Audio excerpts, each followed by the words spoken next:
As Mirror's Edge Catalyst creeps closer to launch, developer DICE is trailing the Mirror's Edge prequel/reboot with hints of more complex characters, deeper lore, and this Sam Fisher-looking mystery character.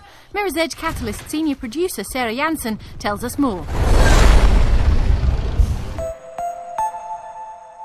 We had a 5-minute gameplay trailer where we showed a footage from a mission early in the game where Faith breaks into this building to steal some data. Faith, got a run for you. A good one. Quick data grab, should be good script. Time to make myself useful, huh? But something happens on the way and it doesn't really turn out the way it was supposed to do. Just saw a couple of KSAC guards hassling an employee.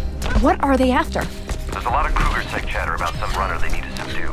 Avoid the VTOLs and don't get into any scraps. It sparks a series of events that will change Faith's life and the life of the runners in the city forever. I see it. Something doesn't feel right. What can you tell us about that mysterious new character all in black? Noah, there's someone else here. Not a runner. I don't like this, Faith. You should get out of there. Sorry.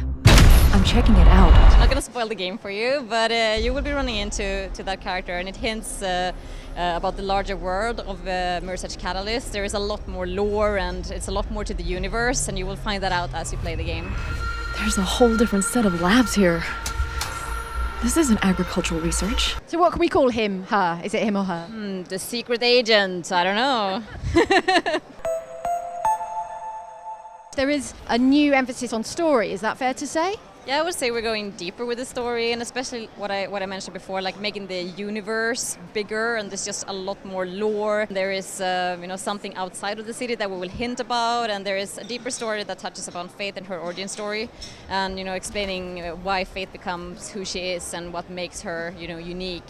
You're in breach. This area is off limits. Submit now, or I will use force.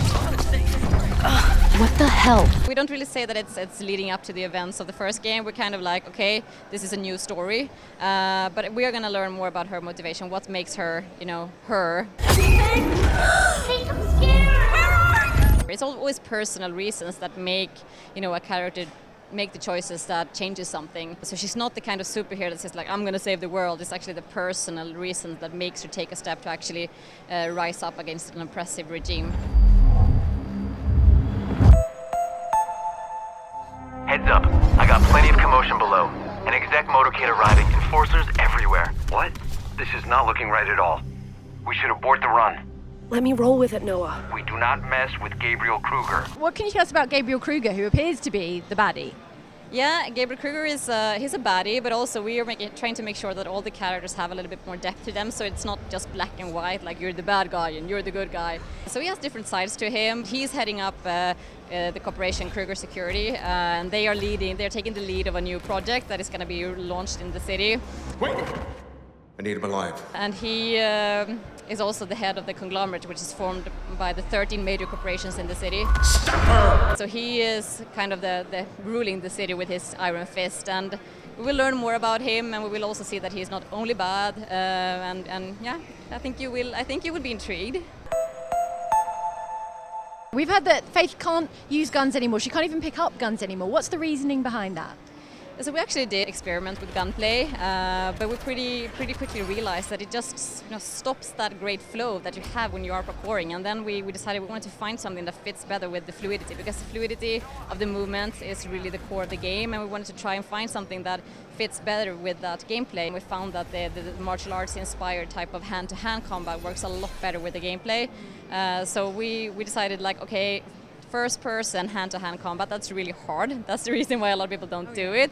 But we want to do it. We want to rock it. We want to try to make the best first person hand-to-hand combat there is, and here we are.